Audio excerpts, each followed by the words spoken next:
esto no es un día para celebrar, es un día muy triste para aquellos miembros de la fraternidad que han sido ya oficialmente declarados de cismáticos y excomulgados de la sentencia.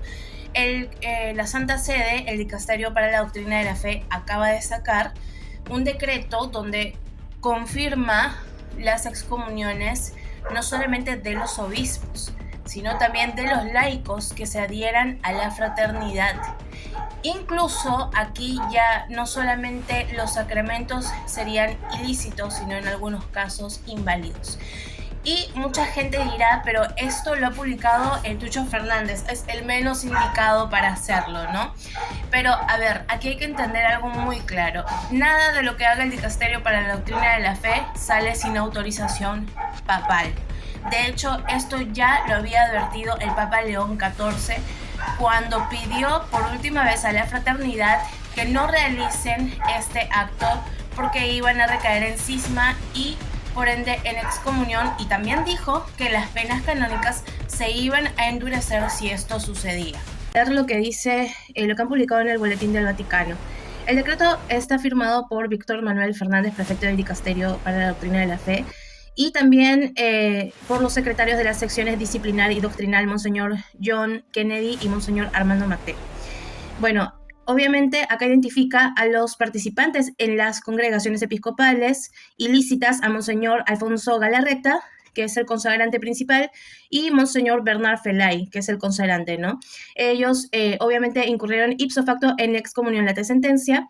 Monseñor Felay, como precisa el decreto, participó directamente en la celebración litúrgica como consagrante y se adhirió públicamente al acto cismático. Ahora, también los cuatro presbíteros, los cuatro obispos nuevos, Pascal Schreiber, Michael Goldade, Poinsinet de Cibri y Marc Hanapierre, quedan igualmente excomulgados, ¿no? Ahora, esto es un acto calificado de cisma. En la nota explicativa publicada por el Dicasterio, figura que esta es una consagración en el delito de cisma. El documento recuerda que la desobediencia que conlleva a un rechazo práctico del primado romano constituye un acto cismático. Para aquellos que dicen que esto no es un cisma, de hecho estamos hablando de gente y sobre todo que estamos frente a un papa que es experto en derecho canónico.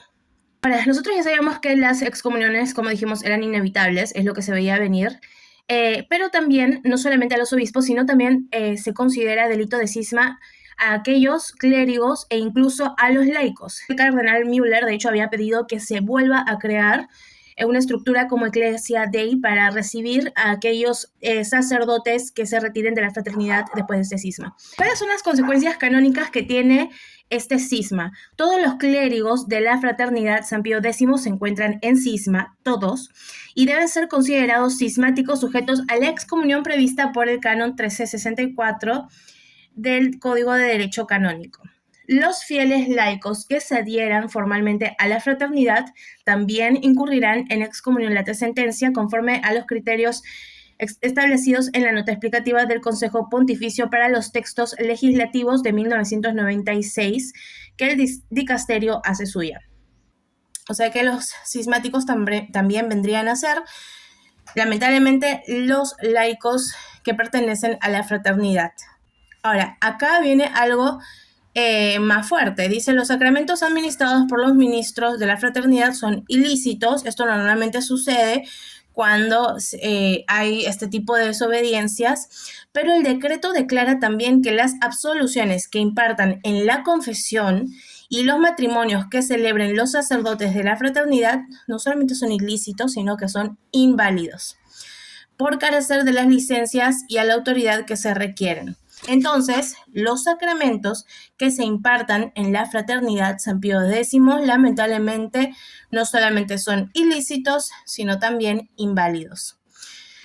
Ahora, la excomunión de los consagrantes y consagrados es late sentencia y está reservada a la sede apostólica, lo que significa que solo el Papa o el propio dicasterio pueden levantarla. Entonces exhorta a los fieles a abstenerse de participar en las celebraciones y actividades promovidas por la Fraternidad San Pío X, que los nuncios apostólicos establecerán procedimientos para que los ordinarios diocesanos puedan atender los casos de quienes deseen regresar a la plena comunión. De hecho, es lo que había propuesto hace unos días el cardenal Müller cuando él hablaba de crear nuevamente una estructura a imagen de Ecclesia Dei que fue creado por el Papa Juan Pablo II para poder acoger a todos los que desean regresar a la plena comunión, sobre todo los sacerdotes que se retiran de la misma fraternidad San Pío X. A pesar de todo esto, a pesar de la severidad que tienen estas sanciones, el dicasterio incluye una invitación al retorno a la iglesia, ¿no? La iglesia como madre solícita acogerá con sincero afecto y viva solicitud a todos aquellos que deseen volver a la plena comunión. Esto es lo que señala la nota, que obviamente todos tienen las puertas abiertas para poder regresar. Y el documento finalmente concluye con una exhortación a los fieles a permanecer firmes en la comunión con el romano pontífice y con los obispos unidos a él. Vamos a utilizar la misma lógica que usa el Vaticano en la Fraternidad San Pío X. Ya he hecho un video sobre eso, lo he mencionado varias veces. Uno de los obispos consagrados por Marcel Lefebvre cuando fueron excomulgados por Juan Pablo II, ese mismo obispo, Williamson, fue expulsado de la misma fraternidad por desobediencia. No porque sí dio ciertos comentarios públicos en contra del sionismo, algo que obviamente a mucha gente le chocó, que tenía razón en muchas cosas. ¿Qué pasó? ¿Por qué lo echaron de la fraternidad? Porque empezó a desobedecer, porque empezó a realizar viajes sin autorización de su propia jerarquía dentro de la fraternidad, porque viajó a hacer confirmaciones sin permiso de la fraternidad. Entonces, por este motivo, la fraternidad San Pío X expulsó al obispo Williamson, uno de los obispos consagrados por Marcel Lefebvre. ¿Por qué? Por desobediencia. Entonces, la misma fraternidad nos ha demostrado que la desobediencia a la jerarquía eclesiástica se castiga. De hecho, el obispo Williamson después hizo consagraciones de nuevos obispos ilícitos y recayó nuevamente en excomunión. Es que ni siquiera la misma fraternidad reconoció esas ordenaciones como lícitas. Porque finalmente el obispo Williamson repitió lo que la fraternidad hizo con el Vaticano y el Papa Juan Pablo II. Esto es lo que publicó el Vaticano. Este decreto ya se dio y definitivamente ya la fraternidad está fuera de la Iglesia Católica. Lo único que les puedo decir es que es lamentable que muchos hayan llegado a este extremo y que lo justifiquen de alguna u otra forma. Pero lo que más me impresiona es cómo hacen este tipo de comparaciones, ¿no? Cuando se refieren a la gente que va o a los sacerdotes que celebran la misa Novus Ordo. Siempre agarran una imagen de una misa Novus Ordo que está donde se está produciendo algún tipo de abuso, donde se está produciendo algún tipo de profanación. Siempre hacen esta injusta comparación.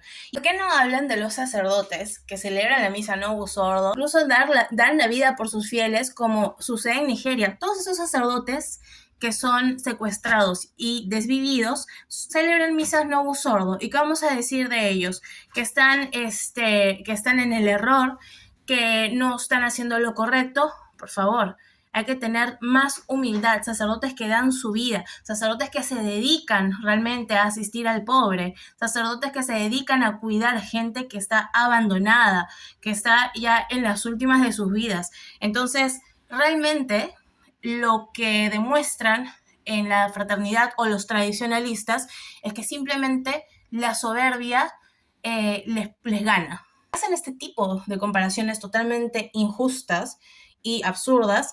Es que realmente ellos creen que por el hecho de celebrar una misa tradicional ya están salvados, y eso es falso. Lo único que nos queda es rezar por esta gente, primero para que deje la soberbia. El día de ayer el padre Tomás Veloch subió un buenísimo video hablando que esta es la principal característica de no todos, pero de muchos de los que pertenecen a la fraternidad San Pío X, en especial de sus clérigos. Si no, no hubieran desobedecido como lo hicieron con el Papa, porque la soberbia pudo más con su falso tradicionalismo. Los católicos, porque sabemos que Cristo fundó una sola iglesia en San Pedro. Señor.